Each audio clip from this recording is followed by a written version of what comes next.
દ્વારકાની અંદર સનાતન ધર્મના લોકોએ એક મોટી રેલી કાઢી છે અને સ્વામિનારાયણ સંપ્રદાયના સંતોને માફી માંગવા માટે 48 કલાકનું અલ્ટિમેટમ આપવામાં આવ્યું છે। નમસ્કાર।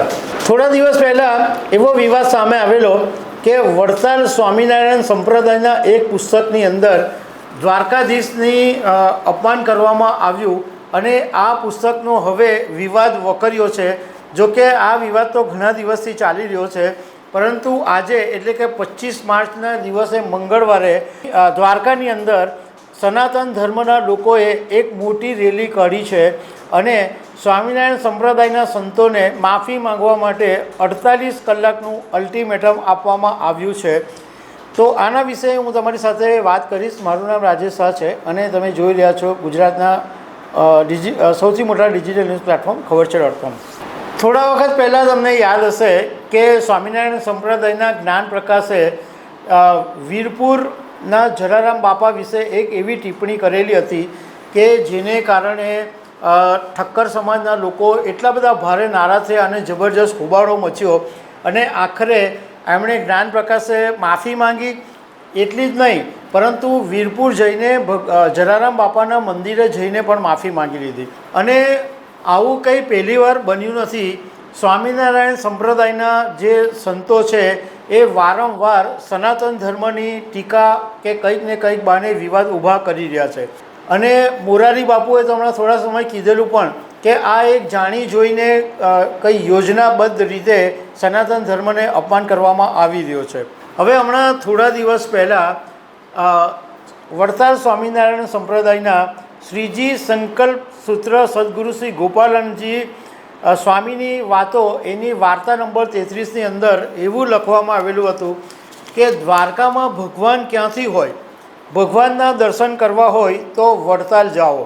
એટલે એમાં એમ કહેવામાં આવતું હતું કે ભગવાન દ્વારકામાં નથી, વડતાલમાં છે, એટલે ભગવાનના દર્શન કરવા માટે તમારે વડતાલ આવવું પડે, એવી વાત લખવામાં આવી અને બીજી પણ ઘણી બધી વાતો લખવામાં આવી છે।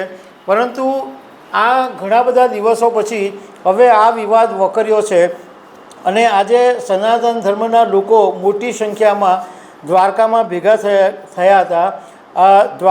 દ્વારકાધીશ જગત મંદિરના પૂજારી, સમસ્ત ગુગળી સમાજના લોકો, હિન્દુ સંગઠનના લોકો, આ બધા દ્વારકાધીશ મંદિરેથી એક મોટી રેલી કાઢી હતી અને SDM કચેરીએ પહોંચીને આવેદનપત્ર આપ્યું હતું અને એવું કહેવામાં આવ્યું છે કે સ્વામિનારાયણ સંપ્રદાયના સંતો 48 કલાકની અંદર માફી માંગે અને દ્વારકા આવીને દ્વારકાધીશના ચરણોમાં નમન કરીને માફી માંગે એવી માંગણી કરવામાં આવી છે।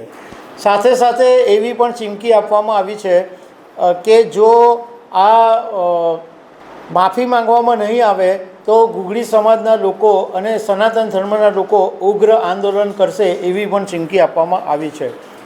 હવે શારદાપીઠના શંકરાચાર્ય બ્રહ્મચારી નારાયણનંદજીએ પણ આ સનાતન ધર્મ વિશે જે કહેવામાં આવ્યું એની આખરી ટીકા કરી છે અને એમણે એમ કીધું કે કૃષ્ણના અસ્તિત્વને નકારવામાં આવ્યું એ સાવ ખોટું કહેવાય, આવું નહીં કરવું જોઈએ અને સ્વામિનારાયણ સંપ્રદાય કોઈક ને કોઈક રીતે વિવાદ ઊભો કરી અને ગુજરાત અને દેશની સ્થિતિ ખરાબ કરી રહ્યું છે, એવું પણ એમણે વાત કરી। બીજી તરફ ગુગળી બ્રાહ્મણ સમાજે એવી જાહેરાત કરી છે કે જો માફી માંગવામાં નહીં આવે તો ગુગળી બ્રાહ્મણ સમાજના જે યુવાનો છે એમની એક ટીમ વડતાલ પહોંચશે અને ત્યાં સંતોને પડકારશે। મતલબમાં હવે આ વિવાદ વકર્યો છે અને હવે ક્યાં સુધી પહોંચશે એ આગામી દિવસોમાં ખબર પડશે।